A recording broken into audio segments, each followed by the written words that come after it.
Efnafræði lífsins eða lífefnafræði er efnafræði lífræn efni og hvernig lífverur eru byggðar upp efnafræðilega. Lífræn efni eru mjög misjöfn og það sem við köllum lífræn efni eru efni sem eru búin til af lífverum og þau eiga öll það sameiginlegt að hafa kolefnisgrind í sér, þau innihalda öll kolefni. En það eru fleiri efni heldur en bara lífræn efni sem lífverur þurfa. Eitt mikilvægast efni sem allar lífverur þurfa er vatn, en vatn er strangt til tekið ekki lífrænt efni. Ef við tökum þessar algengustu lífrænu efnahópa, að þá eru það meðal annars sykrur. Sykrur skiptast í einsykrur, tvísykrur og fjölsykrur.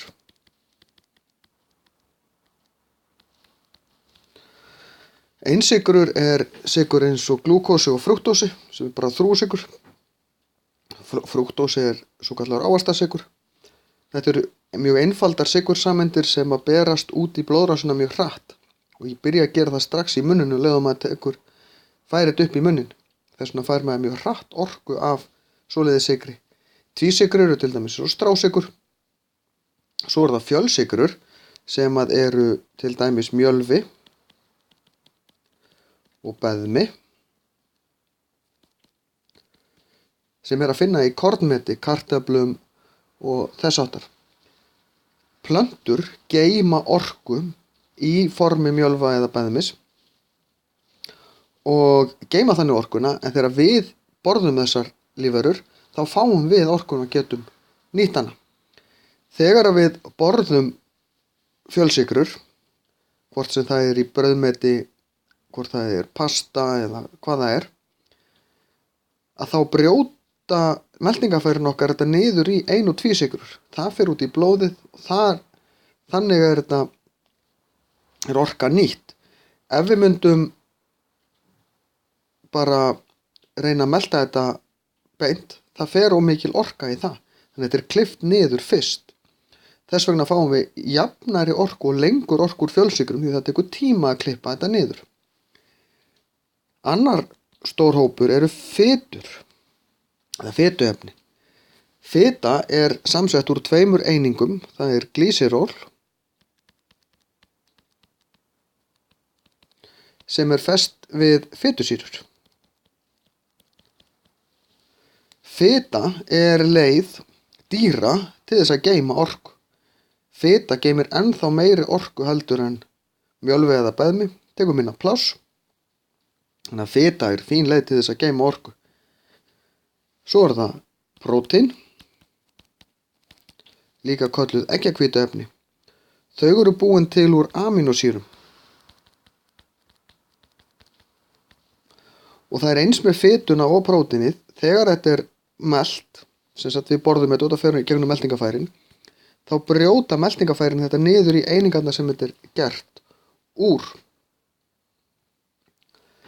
Það eru til svo keðjur af amínósýrum sem ná ekki að vera prótín, heldur eru svona bara bútar af prótínin getum við sagt.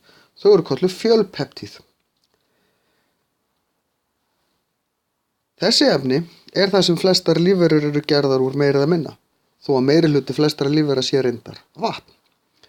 En í efnaskiptum í lífverum þar sem þessi efni koma við sögum, líka önnur efni eins og ensím eða lífhvatar sem að gera öll þessi efnahvörf auðveldari, stýra þeim, til dæmis bruni í líkamanum þar sem við brennum fyrst og fremst sykri, að þá hann gerist við 37 gráður í líkamanum. Venjulega þá brennur ekkert við 37 gráður. Það er út af lífhvötunum, ensímunum sem að stjórna þessu hvarfi og gera það líka kleift að nýta orkuna úr þessu hvarfi þannig að við getum nýtt orkuna í það sem við þurfum.